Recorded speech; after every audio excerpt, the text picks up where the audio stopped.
Assembly నియోజకవర్గాల పెంపుపై గంపెడు ఆశలు పెట్టుకుని ఆ మేరకు ఇతర పార్టీలకు చెందిన ఎమ్మెల్యేలను కొనుగోలు చేసిన చంద్రబాబుకు బీజేపీ జాతీయ అధ్యక్షుడు అమిత్ షా మాటలు శారాఘాతంగా మారాయి.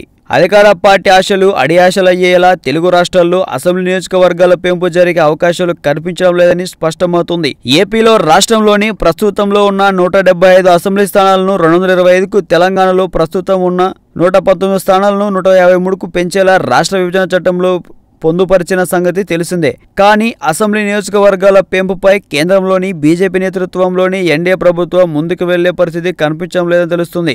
గురువారం ముఖ్యమంత్రి చంద్రబాబు నాయుడు భారతీయ జనతా పార్టీ జాతీయ అధ్యక్షుడు అమిత్ షాకు ఇచ్చిన విందులో చోటు చేసుకున్న అంశాలు కూడా దీనికి బలం చేకూర్చనున్నాయి. అమిత్ షాకు విందు ఏర్పాటు చేసిన చంద్రబాబు రాష్ట్రానికి ఎంతో కీలకమైన ప్రత్యేక హోదా వంటి అంశాలను పక్కన పెట్టి శాసనసభ నియోజకవర్గాల పెంపు అంశాన్ని ప్రత్యేకంగా ప్రస్తావించినట్టు సమాచారం. ప్రస్తుత పరిస్థితుల్లో శాసనసభ నియోజకవర్గాల పెంపు సాధ్యం కాకపోవచ్చని అమిత్ షా స్పష్టం చేసినట్టు తెలుస్తుంది.